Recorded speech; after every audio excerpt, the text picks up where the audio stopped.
The world ain't all sunshine and rainbows. It will beat you to your knees and keep you there permanently if you let it. But it ain't about how hard you hit.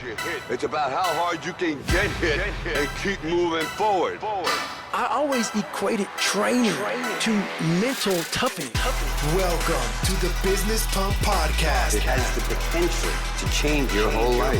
Connect with fitness professionals and turn your passion for fitness into a successful business. Hard work is the first, second, and third part of the formula. You gotta keep moving, let's go. Don't quit till you got nothing left. And now your host, Michael Groff. What is up, Michael here, and welcome back to another episode of the Business Pump Podcast. If you're new here, I interview people who turn their passion for fitness into a successful business. So if that interests you, you can subscribe to this show wherever you listen to podcasts. Or if you have been listening to this podcast for a few weeks and you want to help out, I would really appreciate it if you could leave a 5-star review on Apple. That just really helps out the show a lot and helps it get to more people. But before I get into today's guests, I want to remind you about a giveaway we're doing in celebration of the podcast. We're giving away a brand new Theragun Mini. It's just a portable percussion massager, and it is really, really high end, and we're giving one away to one lucky winner. So if you want to enter in for that, you can go to my agency's website, fitrmedia.com/BP. That's fitrmedia.com/BP, and you can enter in for the giveaway over there. Also, as another announcement, if you own a fitness business that relies on local customers, so think of a gym, for example, you may really be interested in a new mini course that I'm coming out with. So if you don't know, I own a web design and SEO agency called Fitr Media, and we help fitness professionals get online and just get more customers from their site. And I'm coming out with a new mini course on how to double your website customers in the next 60 days. It's entirely for free. It will be delivered via text message.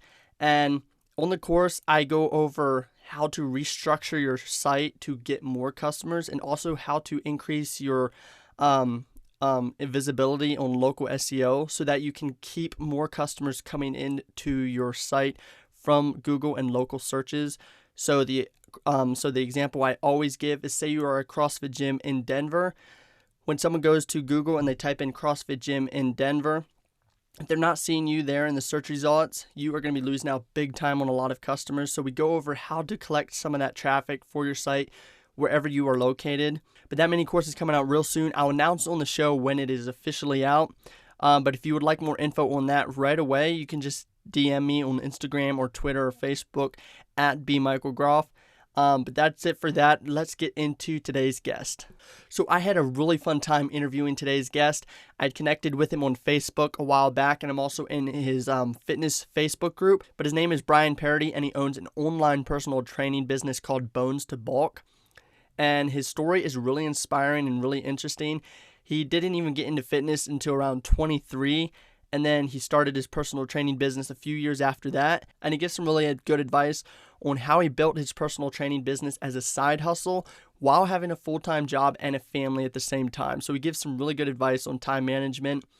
And he also really gives some good advice on content marketing as a side hustle or as a small business. He puts out a ton of content, and he even has almost 300,000 followers on TikTok now. So he also gives some advice on that. So I'm really excited for today's episode. Without any further ado, here's the interview I had with Bryan Parady. What's up, Bryan? How's it going, man? I'm good. Cool. So for the listeners who does not know who you are, why don't you just give a brief introduction to yourself, who you are, and what is Bones to Bulk? Sure. So my name is Bryan Parady. Bones to Bulk stemmed out of my own journey. I was a very insecure, very tiny dude. At 23 years old, I was about 118 pounds.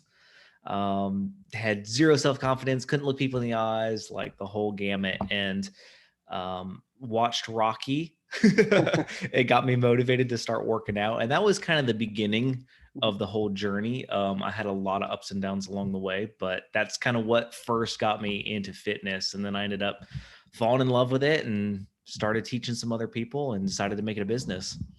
And so now I help other skinny people do the same thing.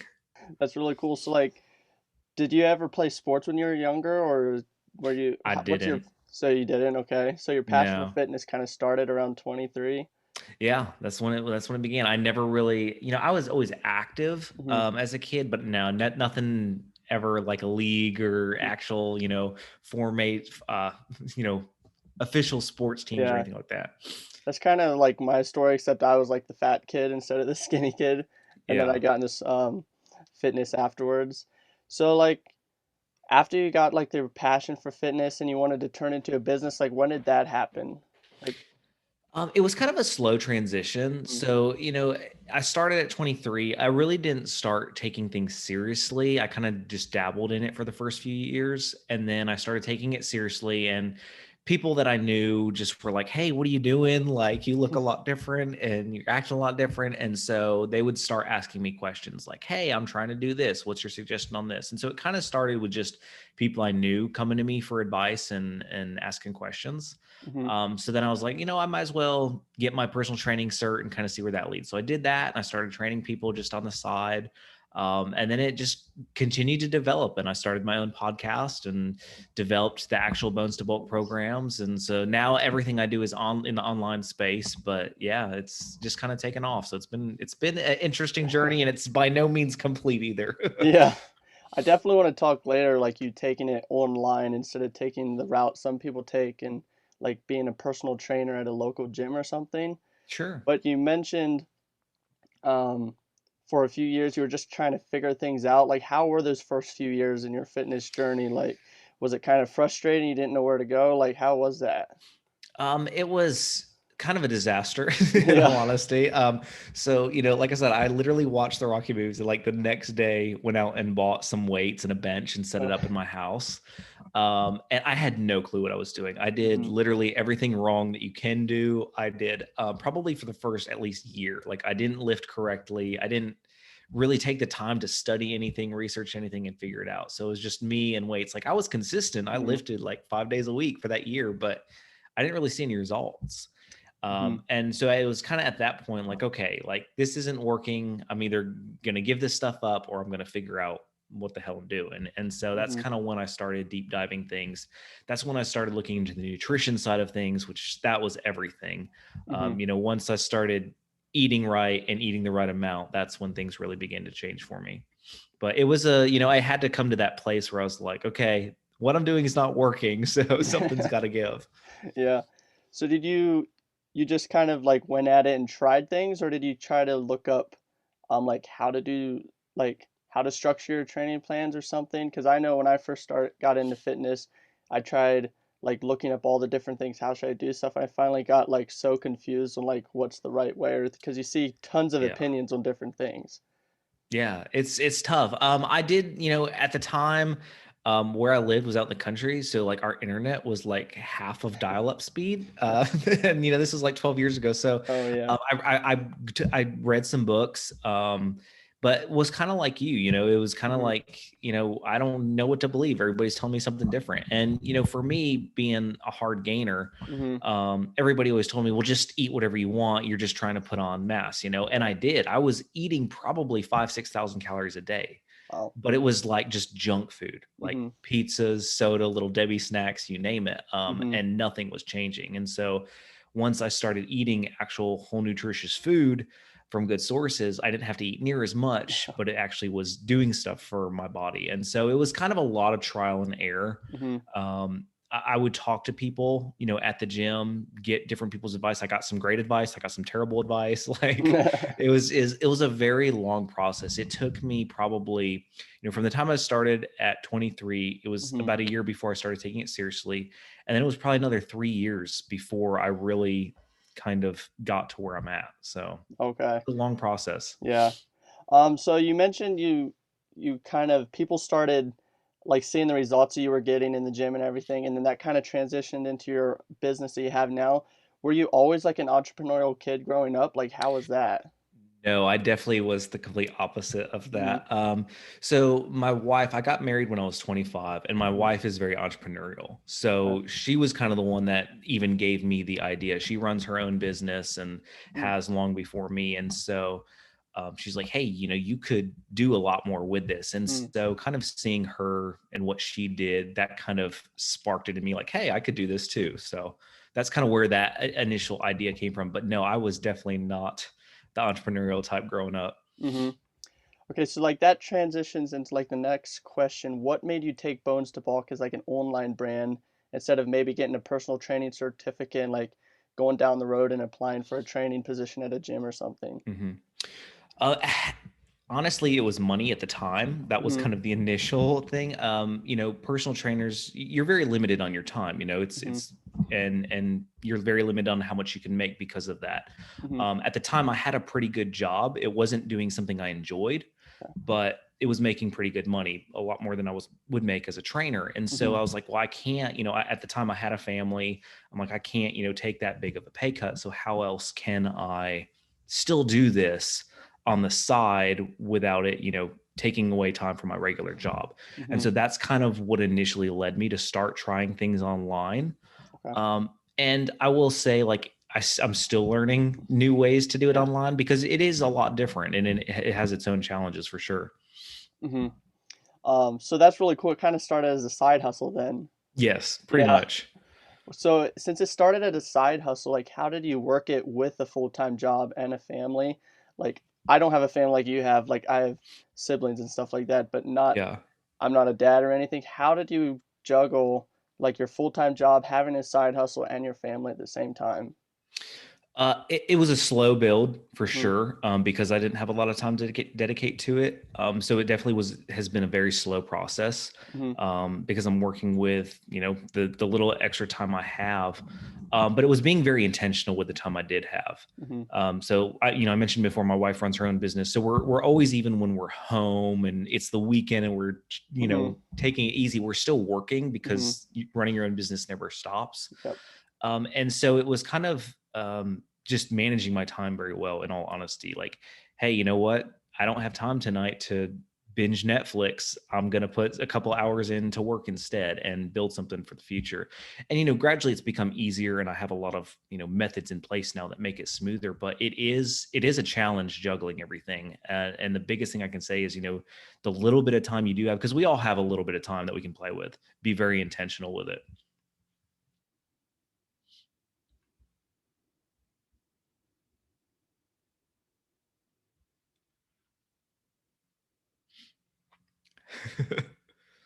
Yes,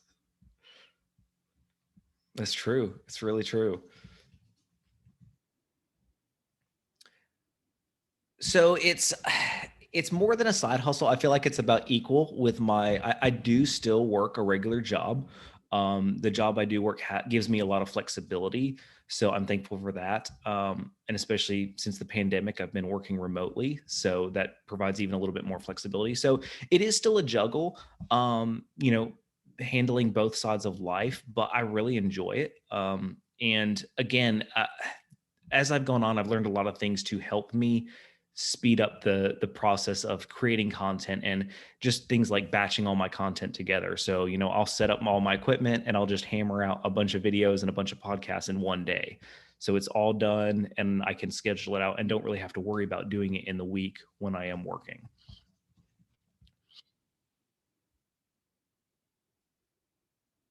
Yes.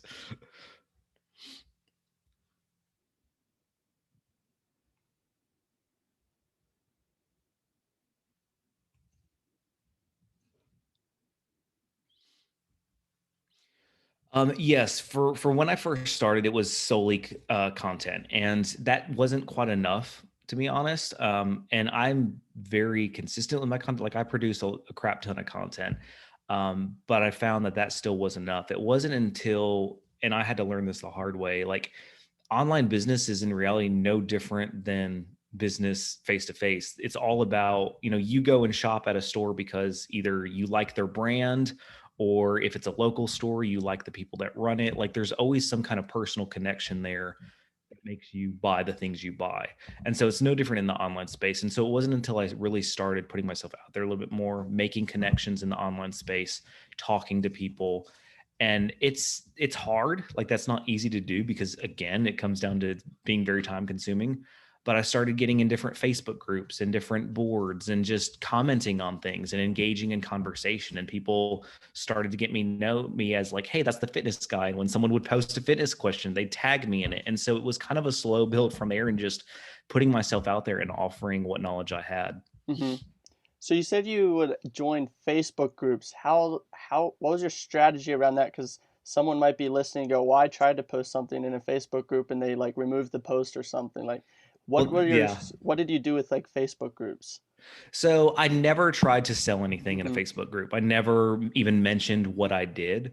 What I would do is I wouldn't get in fitness groups because there's already obviously a lot of fitness people in them. I would get in groups of, for example, dads groups or groups of men trying to better themselves, not necessarily in fitness, but just like mental health or things like that. So things where people are still trying to improve themselves, where fitness might be on the radar. And then again, I would just post comments about like, hey, questions work really well. Like, hey, what's everybody working towards this week? Because it engages conversation. People love when you ask questions. They love to talk about themselves. So that really started a lot of conversations. And then I would be very intentional with responding to every single comment that someone would put on that. And so again, it wasn't me like, hey, I run a fitness business. It was just like, hey, let's have a conversation. And through that, fitness would kind of come up, or people would check me out and then be like, oh, hey, this guy does this. So it wasn't really necessarily me putting myself out there as a fitness guy. It was just me being relational, in all honesty. So basically providing valuable content and interacting with everybody. Yeah, that had to do with topics similar to the group and not necessarily what I did. So is that kind of how you got your first client? Like from content that you're putting out, or is it kind of like a family member or like a close friend? Like how did that go? So my first clients were people I knew for sure. They were friends or kind of not really like close friends, but people I knew. So those were my first clients. But yes, the online space really began to build once I was doing that, because I had, my own group, I had my own online presence. And so as I began to have friendships online, people would come and follow me and join my group. And so it was kind of a slow build from that. And then as they trickled in, I would get, clients here and there. So that's kind of how it started in the online realm. Yeah, for sure. So I want to start talking a little bit about the content you put out. Like, where do you put out the most of your content? Like, is it Facebook? Is it Instagram? Like, I know you do put out a lot of stuff on Facebook. Pretty much anymore, I use Facebook to get access to groups and pages that I own. But almost like I would say 50% of the time when I open my app to go to a group, you're like right there on my feed. Well, that's a good thing. You put out a ton of content. So where do you put out most of your content? So in all honesty, I put out content everywhere. It's hard to say a main platform. If I had to pick a main platform, I would say it's Facebook and TikTok. Those are my primary places I put out content. That being said, I regularly post on Instagram, on YouTube, Pinterest, and then I have my podcast. So, but a lot of that is repurposed material. So, in a day, I may put 3 TikTok videos out and 3 YouTube or Facebook posts, but a lot of that is repurposed to other like Instagram and Pinterest and YouTube. So I'm not having to necessarily create, 12 different pieces of content in a day. I can get away with creating maybe 4 or 5 and then reposting those to other sites, changing the copy and the hashtags and kind of making it relevant to whatever platform I'm on. That makes a lot of sense. Do you follow Gary Vee by any chance? Oh man, I gotta show you my mug. Oh, there you go. What would Gary do? My wife got that for me. Because we literally have conversations about like Gary, like he's somebody we know. We're like, hey, did you see like when Gary was talking about? So yeah. Because I know Gary Vee talks about putting out a ton of content and people are like, how in the world? But then it's just a lot of repurposing basically. It really is. And batch recording is really helpful because, throughout the week you get different ideas. And if you just keep track of those, and then like you said, on the weekend or whenever you have some free time, just hammering out a ton of pieces, then you're set for the week and you don't have to constantly be stressing about it every day. Yeah. That's actually why I'm starting the podcast like this one, the Business Pump podcast, as like a top of the funnel piece of content for my business. That's awesome. And I got like a month's worth of content recorded like this week. So batch recording is insane. It's real good. It is. It's awesome. And then, it takes so much stress off your mind because you're not, a couple days out from when it launches and you're like, oh shoot, what am I going to do for the podcast this week? Yeah, I've definitely experienced that with a personal YouTube channel I have. And like it would be like crunch time and I said I would put a video out on Wednesday and it's like Tuesday. I'm like, oh, I gotta film it, I gotta record it, like all that. Yes. So you mentioned you do a lot with TikTok. Like how did that, Mhm. when did you decide to get on TikTok? Were you one of the early So people or like did you get I on because wasn't. Gary Vee started? I was on there because of Gary Vee. Like I Mm-hmm. literally had never even heard of TikTok. It was 2019, like Mm. summer. And I was watching one of his videos and he's like, if you're not on TikTok, I want you to like stop this video and get TikTok. So I literally did. I'm like, okay, Gary Vee said to do it. Mm-hmm. And I just kind of played around for a few months. Like I Okay. wasn't really taking it seriously. I was posting a video here and there, nothing Mm-hmm. with any kind of plan to it. Mm. And then I had a video hit and it hit really big. It Mm. went viral. And then I was like, oh crap, I gotta like start paying more attention to this. So that's when I really started putting effort into it and posting consistently and really building a platform on there. Mm. So what kind of content do you put out on TikTok? Um, and that's another thing. Everybody's like, well, isn't TikTok just for dancing? I've never once danced on TikTok. Mm-hmm. So I'll do exercises, kind of how to's like, Mm-hmm. hey, if you're trying to build your chest, do this exercise. Yep. I'll do proper form techniques. Instead of doing an exercise this way, do it this way. I'll do a lot of food stuff. So Mm. recipes or just showing like nutritional value in food and comparing food items. Mm. So a lot of stuff like that. The food ones do really well. A lot of challenges like push-up challenges, things Mm-hmm. for people to duet. Yeah. So I've it's pretty diverse what I do on there. I've seen some of those challenges where people are duetting them, so that's pretty cool. Yeah. Um, It's a lot of fun. And another thing that TikTok has opened doors for is sponsors.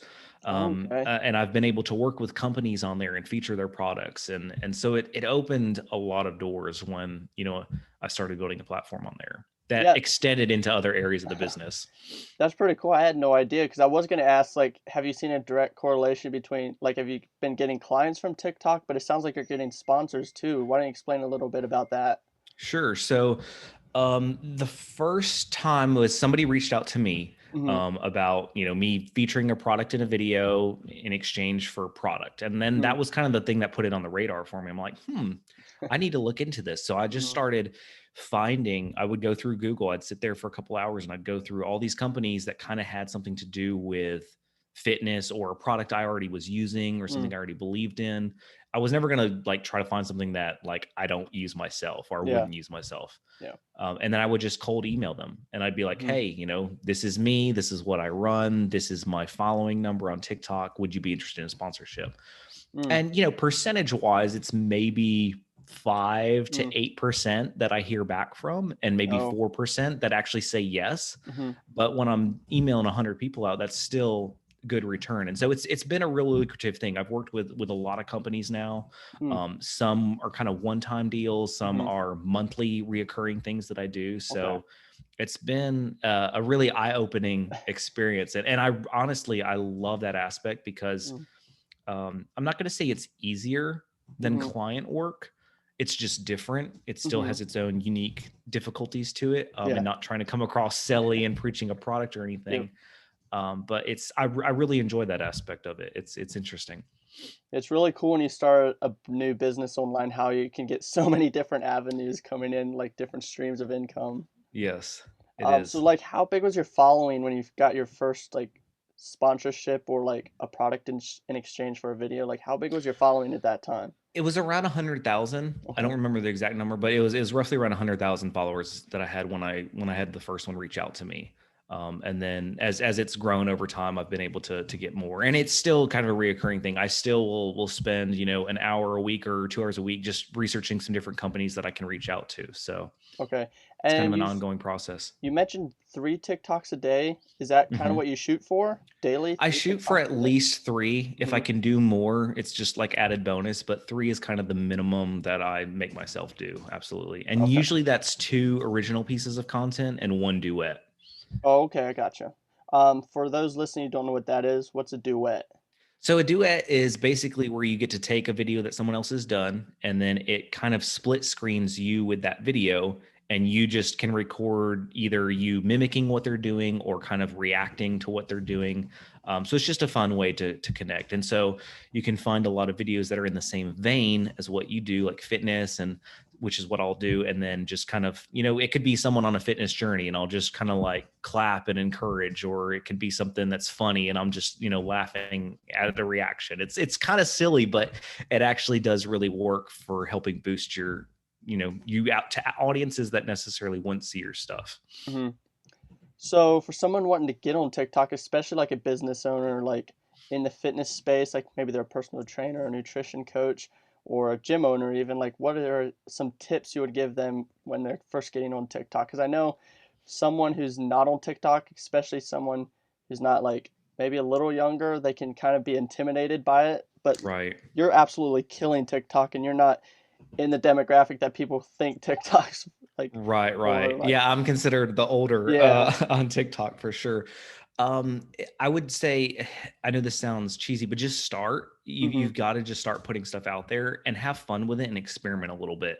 You will get some hate, and I will say, like, starting off, I got, like, to put it bluntly, I got shit on it daily. People tell me I didn't know what I was talking about and I was stupid, and just on and on and on. And there was some days where it was very discouraging. I'm like, should I even waste my time on here? And then of course, Gary Vee talks all about, the hate you get and using that as fuel. And that's kind of what I did. And I just stayed consistent with it. And unfortunately is like this, but as your numbers grow, people begin to take you a little bit more seriously. And so that lessened. I still get it. Of course, any time you're in the online space, you're going to get it, but that did decrease. So I would say be willing to take some heat, because you're going to probably, especially in the fitness space, because I feel like it's very hostile sometimes, even though there's no need for it to be. And be consistent. And that doesn't necessarily mean you have to be posting every day, but come up with a game plan. Like, I'm going to post 3 times a week and stay consistent with that.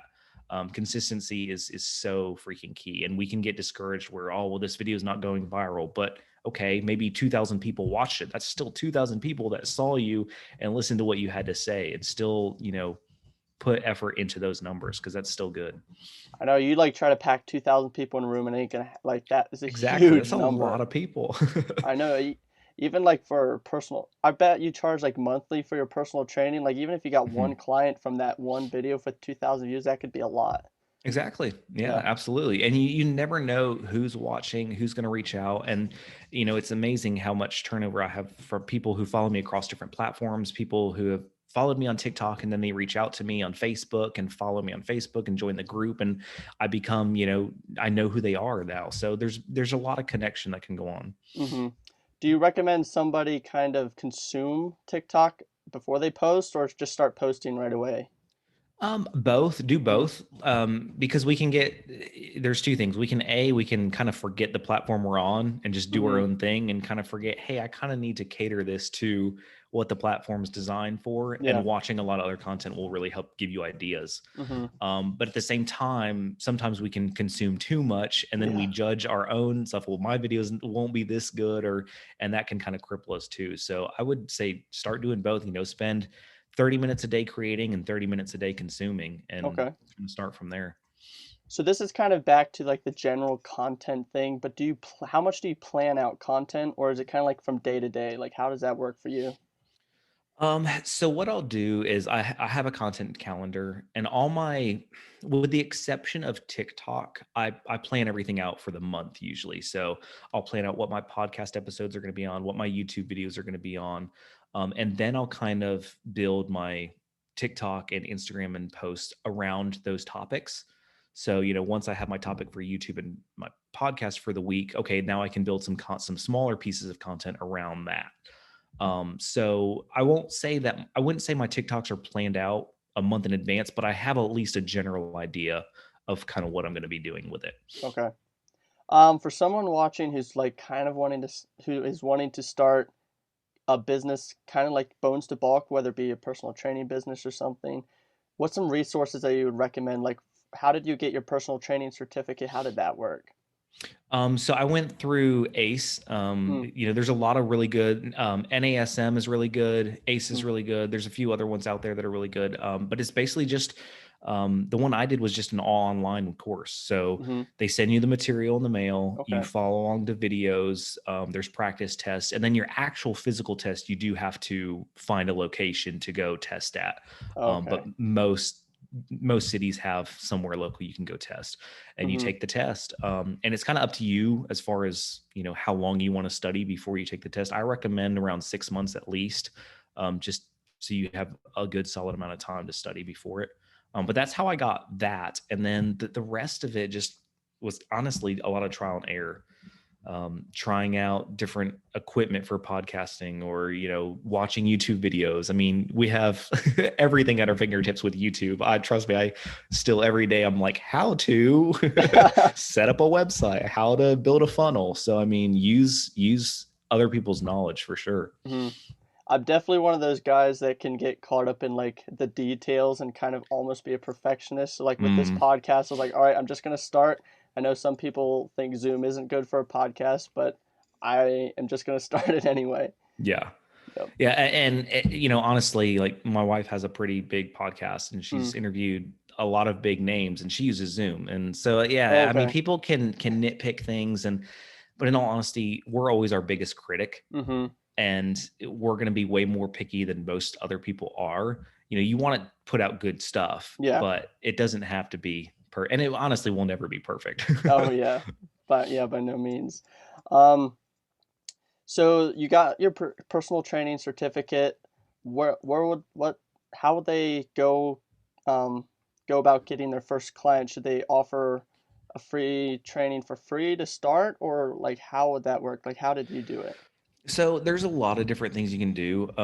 For me, I had people come and asking me questions before I even had it. So I had at least a few people that were interested in hiring me once I got that, as far as local people. For the online space, I highly recommend a funnel system. So, something to where you can either sign them up to a text community or an email list, and they get something free in return, whether it's a little workshop or whether it's a PDF. That way you begin to have something you can offer them, and you get their information in return. And then you can send out weekly emails or create a Facebook group and begin to build a community. And I can't stress, just be relational. Don't try to sell, because the more you try to sell, the less people you're going to have want to buy from you. Just be there, answer questions, and don't be afraid of giving away too much. I was really afraid of that at first. Like, well, if I tell them all this stuff, then they're not going to hire me. But it's really the opposite. It's like the more you give, the more people want to hire you. It's kind of weird how this works. I've had people hire me, and I've literally told them everything they need to do beforehand, but they want the accountability and they want to work with me. So basically, it's almost like they're paying access to you almost. It really is. And I think we get caught up in they're buying a product, but nobody, again, it comes back to brand. I don't go out and buy Under Armour because it's easy or accessible. I love the brand. I love that Dwayne Johnson has his, I'm a huge, so I have a connection to that. And for someone else, it could be Nike or Adidas. There's some kind of thing that draws them to that. And so just like that, we're drawn to different people. We're drawn to their personalities. We're drawn to, whatever it is, the things they have to say. Some people love Gary Vee, some people hate him. You know what I mean? So everybody's drawn to somebody different. So people are hiring you not for your knowledge, but for you as a person. And I think that's important to realize. So from you personal, like branding yourself personally, have you noticed that helping to get more clients you'd like, your ideal client you'd like to work with? Because I know some people like working with certain people more than others. Like, how did that work? Did that help? It did. And once I leaned into that more, I began to get more of people that I gel with very well. Not to say that you always have a perfect client, but it's still people who are like-minded. Because obviously, if they're listening to you, people are watching you for a long time before they choose to hit that buy button. And if they don't know you, if they haven't built a rapport with you, they're never going to hit that buy button. And I think that's important to understand. Like, it takes time. You have to build that trust there. And then once that trust is there, then it's easy. But yeah, you're naturally, be yourself. Don't try to be someone you're not because you think, oh, people want me to be this way. No, the people that you're going to draw. And that's just the way it is. So be yourself, be authentic, and build that relationship. Yeah, it's also a lot of stress too if you don't try to be like who you are, because then now you have to stay consistent with that. Because if it changes, everyone's gonna be like, "What's going on with this person?" Exactly. That's like why I really like video too. people can almost build a rapport with you online before they even reach out to you, because now For they know sure. how you talk and they know how you, yeah. Absolutely. Mhm. Yeah. A little bit ago, you mentioned text messaging like a part of a funnel, Mhm. and I noticed you went from email to kind of text messaging. What made you do that switch, or do you still do email? I don't do email Mhm. anymore. One thing that made, well, there was kind of several factors. One, my email list was doing terrible, just Mm. as far as from a statistic standpoint. I had Mhm. a decent amount of followers, but as far as people that were really opening the emails or, Mm. following through with action steps in them, Yep. it was really low. Mm. And then text messaging has kind of been, it's still kind of not a common thing, but it's becoming a Mm. little bit more well known. Mhm. And I've had so much, so I'm like, I'm going to try this out. Like emails, obviously not really working for me. Let me try texting. And Mm. I can't even, it's night and day. Because, it's way easier. As you know, your email probably is Oh over. I yeah. hate getting junk mail. I hate reading emails Yep. unless I have to.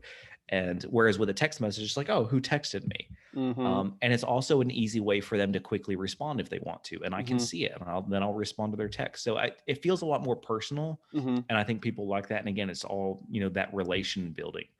How many So it's responses do you get from your text messaging thing? Do people know they can respond to that? Like, how yeah. does that work?